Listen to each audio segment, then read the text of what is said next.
Welcome to bright coaching centre. TNUSRB SI PC prepare பண்றவங்களுக்கு நம்ம இன்னைக்கு பார்க்க போற டாபிக் என்னன்னு பார்த்தீங்கன்னா எஸ்ஐ கேஸ் மார்ச் 3 நடந்துச்சு ஆக்சுவலா. ஓகேவா? அந்த கேஸ் என்னாச்சு அப்படின்றத நம்ம இன்னைக்கு பார்க்க போறோம்.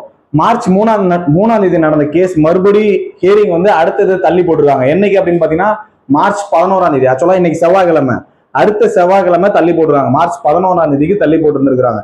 வலுவான அப்போசிஷன் இல்லை, அதாவது எதிர்ப்பு வந்து சரியா அவங்க வந்து தெரிவிக்காம டைம் கேட்டிருக்கனால அடுத்த ஹியரிங்க்கு போயிருச்சு. ஓகேவா? அந்த 11 மேக்சிமம் 90% முடியறதுக்கு வாய்ப்புகள் இருக்கு. அப்படி இல்லை அப்படின்னா ஒண்ணு தீர்ப்பு அறிவிப்பாங்க, அப்படி இல்லைன்னா தீர்ப்பு வந்து கொஞ்சம் டேட்டு சொல்லி இன்னொரு இதுல அறிவிச்சிருவாங்க. நம்மளுக்கு மார்ச் 14 பட்ஜெட் உங்களுக்கு நல்லாவே தெரியும். மார்ச் 14 பட்ஜெட்னா பட்ஜெட் ஒரு 10 to 12 நாள் போகும். அந்த பட்ஜெட்டோட கடைசி நாள் காவல்துறை மானியம் வருமா, அந்த காவல்துறை மானியத்துல முதல்வர்கள் வந்து காவல்துறையோட வேக்கண்டா அறிவிக்கணும். ஓகேவா?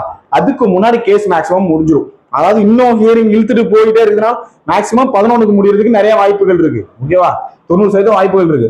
ஒருவேளை இன்னும் கொஞ்சம் போகுது அப்படின்னு பாத்தீங்கன்னா அதிகபட்சம் மார்ச் 14 பட்ஜெட் ஸ்டார்ட் ஆகுறதுக்குள்ள முடிக்க பார்ப்பாங்க, இல்லைன்னா காவல்துறை மானியம் முடியறதுக்குள்ள நம்மளுக்கு கேஸ் முடிக்க பார்ப்பாங்க. ஓகேவா?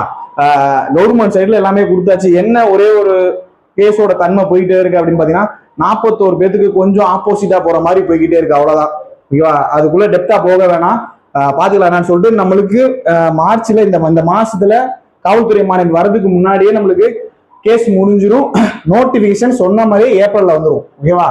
ஏப்ரல்ல நோட்டிபிகேஷன், ஜூலைல எக்ஸாம். நீங்க எப்போதும் போல நீங்க ரெடி ஆகிக்க வேண்டியதான். டைம்லாம் நீங்க ரொம்ப நேரம் கேஸ்ன்னு சொல்லிட்டு இது பண்ணிட்டே இருக்க வேணாம்.